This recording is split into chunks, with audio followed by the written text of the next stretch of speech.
Fa azoany anozy be vetivety sika ao anatiny aty vaovao manaraka ity.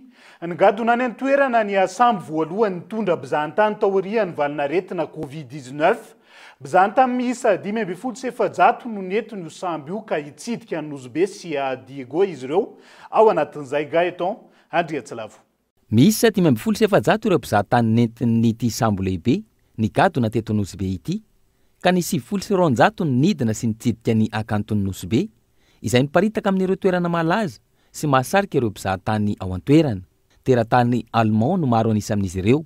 Miarina tsikelikely ny farim-piainan'ny mponina ao Nosy-be no ny fisiany ireo mpizahatany maro tonga mitsidika.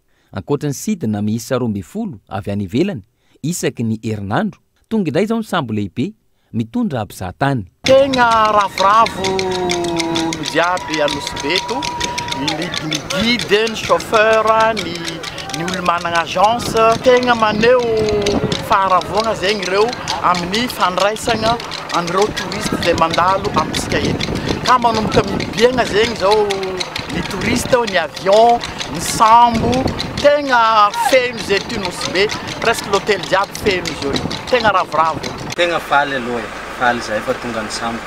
Manana tombony lehibe zay ny avian'ny sambo. Hoe mba miasa daholo ny olona, mba misy vola miditra zany.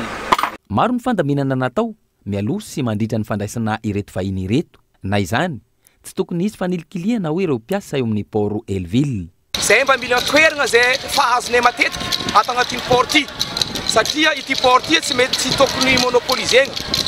Amezana zay ny toerana ny mpandrara mba ahafanay mivarotra ny prestation touristiquenay, satria zahay mahazo alalagna avy amin'ny ministère ny tourisme mba hoe andray vahiny sy vatro zay arakarenanay ato amin'ny fatry Nosy-be. Mitodika anao zay monsieur le ministre, mba tianay ho azo ny toerananay zay fivarotanay le arakarena tourisme zegny atizay. Diego sy Nosy-be no andalovan'ity MS Europa 2 paquebot de croisière maritime ity. Andiany voalohany zao raha ny fanazavana, andray sambo miisa 3 hafa ao Nosy-be ny volana Novambra ho avy izao.